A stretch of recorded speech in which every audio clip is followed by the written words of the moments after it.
안녕하세요. 바디워커 이성민입니다. 오늘의 주제는 어떤 선생님께서 질문해 주신 이쪽 팔 가운데 팔을 들 때 뭔가 걸리는 것처럼 불편함이 발생한다. 그래서 여기 있는 이두 쪽에 대해서 조금 설명을 드려볼까 합니다. 그래서 다음에는 몇 가지에 대한 증상에 대한 설명이기 때문에 저번에도 말씀드렸다시피 모든 증상을 이거 한 가지로만 판단해 주시지 않았으면 좋겠습니다. 자, 지금부터 시작하겠습니다. 자, 이 증상을 말씀드리기 앞서 많은 손상이나 병변 중에 만약에 뒤에 뭐뭐뭐 TIS가 붙는다면 대개 염증이구나 라고 생각해 주시면 됩니다. 예를 들어서 뭐 텐디니티스 뒤에 TIS가 붙죠. 이럴 경우에는 텐던에 염증이 생겼구나 라고 쉽게 생각해 주시면 되실 것 같고요. 자, 이제 바이셉스 텐디니티스 같은 경우에 대해서 설명을 드릴 건데, 보통 이두근 장두 쪽에 많이 발생하고 이제 염증이 생길 시 열감이 있어요. 뜨거워지며 그다음에 약간 붓는 현상, 부종이 생기고요. 그리고 이렇게 눌렀을 때 압통이 발생하기도 합니다. 자, 보통은 과사용으로 많이 불편함이 나타나는데 다치거나 여기 어떤 공을 맞거나 직접적인 외상으로도 나타나기도 합니다.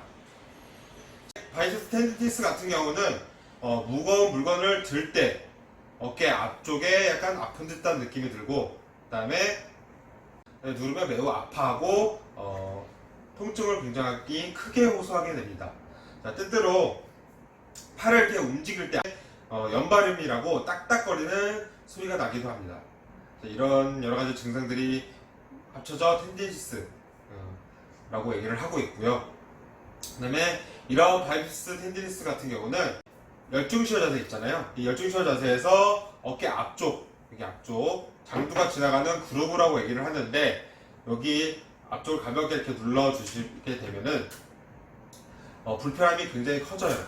텐디니티스가 있으신 분들에 한해서 얘기고요. 좀 가볍게 눌렀을 때 통증도 굉장히 심하게 호소를 하는 경우도 많이 있고요. 자, 다른 테스트들로는 스피드 테스트, 그 다음에 바이셉스 그루브 테스트 등이 있는데, 만약에 살짝만 이렇게 만져도 아픈 정도라면 이런 테스트를 하시지 마시고 바로 병원에 가셔서 먼저 처치를 받으시는 게 가장 좋은 방법입니다. 이 테스트들은 내가 긴가민가 할 때 대입하는 방법들이기 때문에 만약에 살짝만 건드려도 아프신 분들은 바로 병원을 방문하셔서 처치를 하시는 게 좀 더 현명한 방법이고 권장드리고 있습니다. 자, 두 번째로 바이셉스 텐던 테어에 대한 경우를 설명드릴 건데, 이 텐던 테어 같은 경우는 근육에 붙어있는 건의 끊어짐이라고 보시면 좋으실 것 같아요. 이 경우는 중년에 많이 발생을 하고, 그 다음에 무거운 것을 들거나 팔을 편 상태에서 강하게 이렇게 팍 넘어지는 경우에도 발생할 수 있고요. 근데 이런 외상적인 부분 말고 오랜 기간 어깨에 문제가 있을 경우도 나타날 가능성이 있습니다. 이 바이셉스 텐던 같은 경우는 이래서 손상이 딱 일어나면 툭 하는 소리나 느낌이 들면서 손상이 나타나기도 하고, 그 다음에 순간 되게 심한 불편함이 증가하고 대신 빠르게 이 불편함이 사라집니다. 그 다음에 손상되는 순간 부어오르고, 그 다음에 뻣뻣한 느낌, 어깨 쪽에 뻣뻣한 느낌이 나타날 수 있고요. 그 다음에 이 테어 같은 경우는 부분 파열과 완전 파열이 있는데, 이 부분적인 파열이나 손상을 생겼을 시에도 툭 하는 소리가 날 수도 있고 하지만 안 날 수도 있습니다. 이 부분은 잘 판단해서 보시면 되실 것 같고요. 단 어깨 앞쪽, 이 앞쪽으로 불편함이 나타나며 근력의 수준이 많이 떨어진다고 생각하시면 되실 것 같아요. 만약에 이두근의 테어가 됐다면 하면 바로 시각적인 판단이 가능하기 때문에, 예를 들어서 많이 여기가 부어오르거나 혹은 이쪽 근육이 뭔가 이렇게 툭 튀어나와 보이거나, 그래서 시각적인 판단이 가능하기 때문에 찢어짐 현상은 테스트보다는 육안으로 먼저 보시고 그 다음에 바로 병원으로 가시는 것을 추천드립니다. 자칫 테스트를 했다가 오히려 더 악화되거나 혹은 다른 2차적인 손상을 유발할 수 있기 때문에 꼭 육안으로 확인하시고 바로 병원으로 가시는 것을 꼭 당부해드리는 말씀입니다. 자, 이번에는 테스트에 대해서 말씀을 드릴 건데 딱 두 가지만 말씀드려 볼게요. 자, 하나는 요가슨 테스트, 그리고 나머지 하나는 스피드 테스트입니다. 자, 먼저 요가스 테스트 같은 경우는 받으시는 분이 엄지손가락을 위로 올린 상태에서 팔꿈치를 90도로 굽혀줍니다. 이때 이제 진행을 해주시는 분 같은 경우는 팔꿈치를 안정시킬 수 있게 한쪽 손을 이렇게 받쳐주거나 혹은 옆구리 딱지로 가볍게 눌러줍니다. 그리고 나머지 한쪽 손은 여기 어깨 쪽 그룹을 하는데 장두가 지나가는 부분 쪽에 엄지손가락이나 가벼운 손가락을 이렇게 대시고요. 그 다음에 하시는 분은 엄지손가락이 손등 쪽으로 이렇게 회전할 수 있게끔 힘을 주시면 됩니다. 그리고 테스트를 하시는 분은 옆에서 손을 막아서 이렇게 돌아가는 것에 대한 제한을 주시면 되시고요. 만약에 여기서 문제점이 있거나 불편함이 느껴지시면은 여기 아까 말씀드렸던 이 장두가 지나간 쪽 그루브 쪽 있죠? 이쪽에 불편함이 증가하거나 아픔이 생길 수 있습니다. 그럼 바로 스탑. 이러한 증상이 나타나시면 이두근 건에 대한 장두에 대한 염증이고요. 혹은 구조적인 문제가 발생할 수 있으실 것 같아요. 그래서 이런 불편이 발생하시면 바로 스탑하시면 되실 것 같고요. 만약에 테스트 중에 불편함이 나타났기 때문에 더 이상 테스트를 진행하지 않으시는 게 좋을 것 같고, 더 이상 만약에 테스트를 진행하셨다 그러면 손상을 악화시키거나 다른 구체적인 불편함을 맞을 수 있으니까 꼭 손상된 부분에 불편함이 발생하시면 거기서 스탑해 주시는 게 제일 좋으실 것 같습니다. 자, 두 번째 테스트로 스피드 테스트에 대해서 말씀을 드리겠습니다. 이 테스트 같은 경우도 마찬가지로 이두근을 테스트할 수 있는 방법이고요. 이두근 장두 건에 염증이 있거나 혹은 상완인대 구조적 문제를 테스트할 수 있는 방법입니다. 자, 우선 편하게 앉으신 상태에서 팔꿈치를 펴고 살짝 구부리셔도 상관없습니다. 핀 상태에서 어깨 관절, 즉 이 경관절이라고 하죠. 편안하게 상태를 유지하신 후에 그 다음에 한 손으로 이두근이 장두가 지나가는 이 홈을 그룹이라고 하는데 이 홈을 엄지손가락으로 가볍게 이렇게 대시고요. 그 다음에 어깨를 안정시켜 줍니다.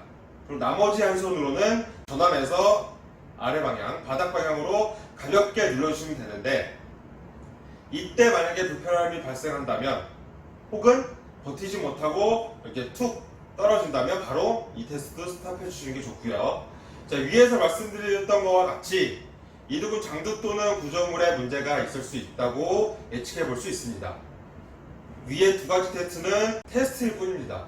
그래서 테스트는 테스트대로 생각을 해주시고 이런 증상이 나타날 수 있을 것 같다 라고 예측을 하시되 꼭 병원에 가셔서 진료를 보신 후에 정확하게 진단이나 판단을 하시는 게 좋으실 것 같습니다.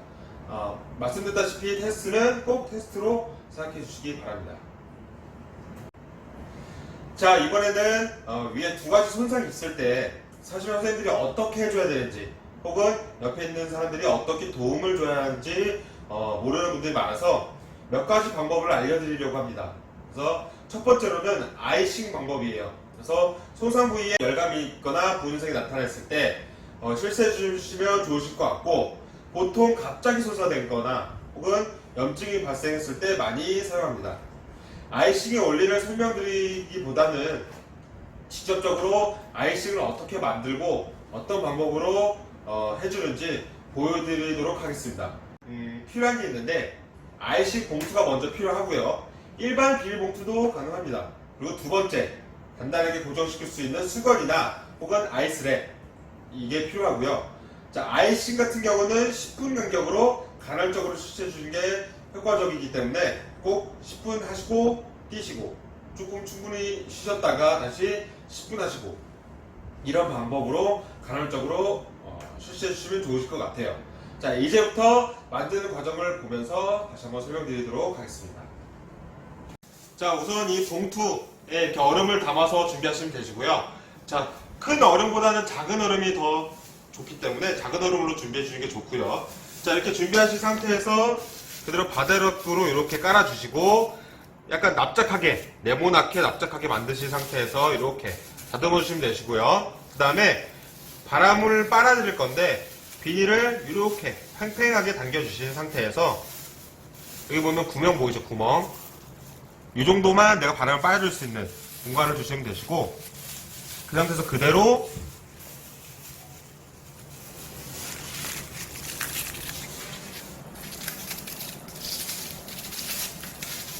자, 이렇게 빨아드시면 지금 비닐에 얼음에 비닐이 다 붙은 거 보이시나요? 이 상태에서 그대로 저렇게 묶으시고 그대로 묶어두시고, 만약에 내가 여기가 아프다 그러면 여기를 가볍게 이렇게 대신 상태에서 그대로 붕대나 혹은 수건 혹은 아이스 랩으로 여기를 칭칭 감아주시면 되세요. 그래서 10분 하시고 충분히 쉬시고 그렇게 해서 아이싱을 진행해 주시면 되실 것 같습니다. 자, 다음으로는 제가 테이핑 방법에 대해서 설명을 드릴 건데 근육을 서포트 해줄 수 있는 테이핑에 대해서 설명을 드리도록 하겠습니다. 테이핑의 적용으로 좀 더 일상생활에서 움직임을 주시는데 수월할 수 있도록 상황에 맞게 정해 주시면 되실 것 같고, 테이핑 방법 중 제일 주의하는 사항이 있어요. 테이핑을 붙인 후 피부가 가렵거나 혹은 따갑거나 그리고 혹은 약간 물집이 잡히는 것 같다 이렇게 보시면은 바로 제거를 해주시고요. 그 다음에 하루 이상 붙이는 것은 권해드리진 않습니다. 그렇기 때문에 운동을 하실 때 불편함이 생기셨을 때 어느 정도 내가 이 불편함을 해결할 수 있을 정도, 잠깐 서포팅을 받을 수 있을 정도만 붙여주시는 게 좋고요. 너무 오래 붙이는 거는 별로 좋지 않기 때문에 꼭 명심해 주시고요.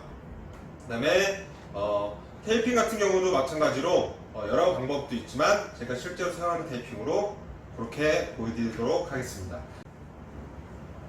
자, 이 테이핑 방법은 우선 첫 번째로 이 두 갈래, 테이핑 두 갈래로 나눠서 이렇게 준비 먼저 하시고요. 그 다음에 이 두 갈래를 어디다 붙일 거냐면 이 가운데 시작해서 이쪽 이두 이렇게 이두를 감싸 쥐어서 붙일 겁니다.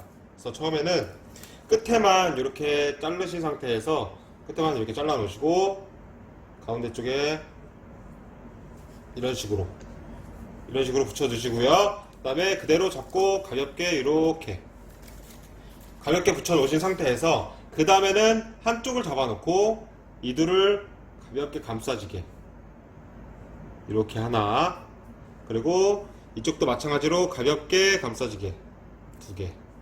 자, 이런 식으로 첫 번째 마무리를 지어 주시고요.